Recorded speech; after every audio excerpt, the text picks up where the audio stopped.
Coming up in this video, I find some absolutely cracking ammonite nodules after the big seas have battered the cliffs overnight, and then towards the end of the video I show one of my favourite and rarest finds from last year. Make sure you watch till the end. Big belemnite wearing out here, this shell slab. A few more tides and it'll be pretty much gone.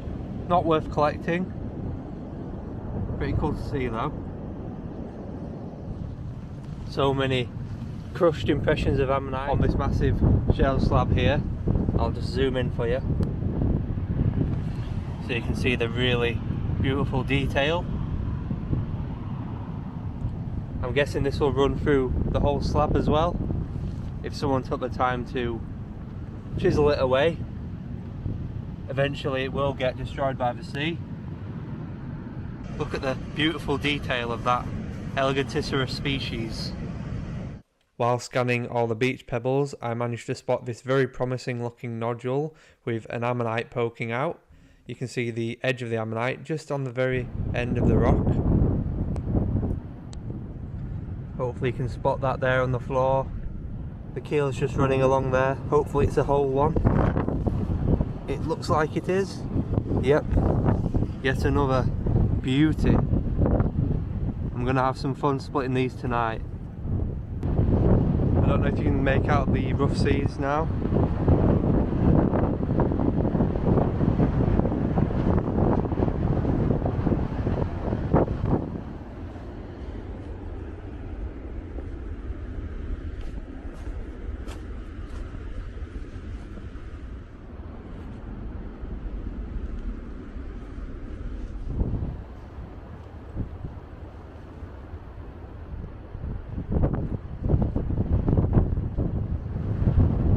So I've just picked up this pre-popped dac right here,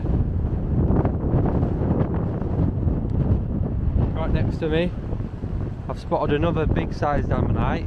Let me just put my head torch on so you can spot it. There's a few cracks running round, but it looks like it'll be a nice big size. It's just whether it'll crack. I mean, the top of it is already pretty much coming off, so that could well break pretty well.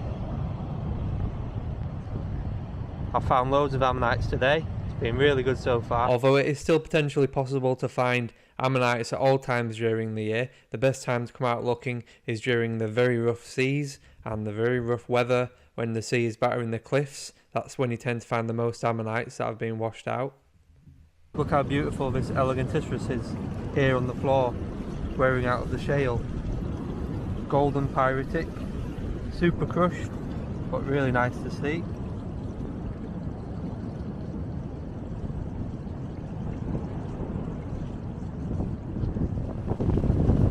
Plenty of daylight now, a lot of rocks to search through over there.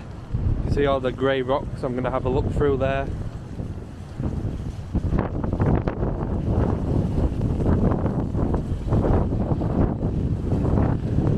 I've just found a big boulder absolutely full of fish bone. Let's go ahead and take a look. It's on the floor here. Very heavy. I'm not going to be taking it back, but you can see all the intricate fish bone running through the rock.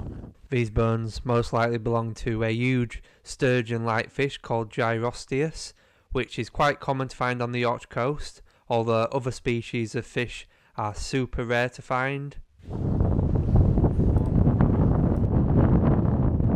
So I decided to give this little pyrite nodule a few taps with my hammer.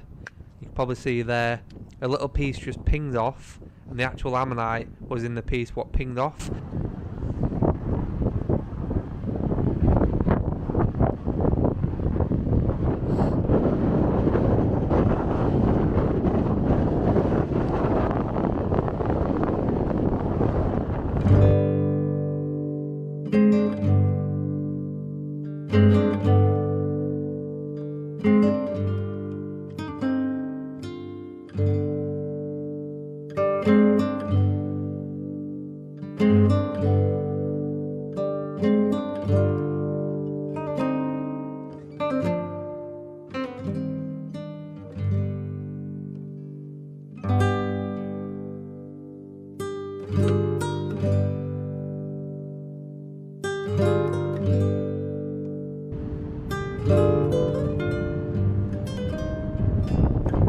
interested in purchasing your own fossil that I found on the beaches on the Yorkshire coast, please check out my website buyafossil.com. I've listed over 120 different types of fossils, including ammonites and fossil bone. I'd really appreciate it if you could go and take a look. I'm not sure if you can make it out, but there's a baby seal all the way over there, relaxing, having a break after all the rough waves. I'm going to keep well away from him.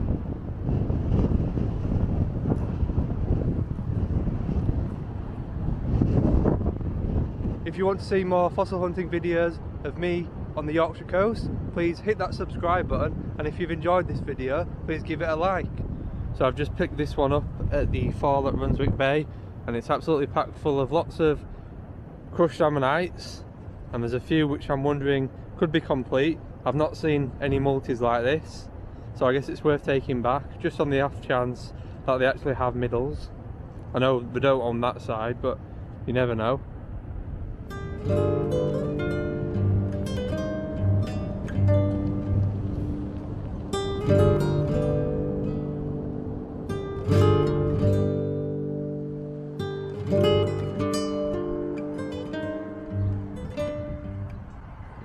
So now I'm going to show you a bit of a treat from my own collection. I found it in two parts last year. It's a really big ichthyosaur paddle. I'm going to run the footage right now so you can see when I found it. Funnily enough, I found both of these two pieces of ichthyosaur paddles while I was out fossil hunting with Dan last year.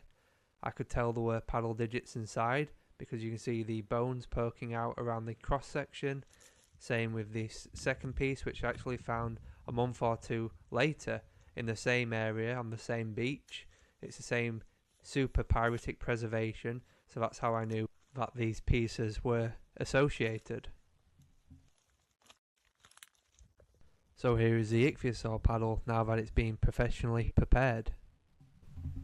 I'm absolutely ecstatic with the job Mark Hawkes has done at the actual preparation of this highly pyritic piece, but it's done it justice. It looks absolutely stunning.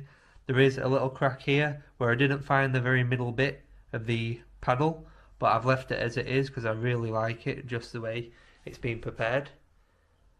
So you can see my hand for a bit of scale. It's a huge monster of an ichthyosaur, and it would have been even bigger, probably coming to about here, if not longer. The digits would have been getting gradually smaller and smaller, and up here there would have been a limb bone somewhere coming off. The other interesting thing about this piece is you can see the paddle seems to be curved slightly, so maybe it was laying on top of something, maybe a bit of wood or some other bone, who knows. Let me zoom in and you can see where the bone has been wearing out of the actual nodule, and obviously inside it's all pristine. Not many collectors find something like this, so I appreciate it very much and I stare at it every single day. Hopefully you have enjoyed this video, and I'll see you all on the next one.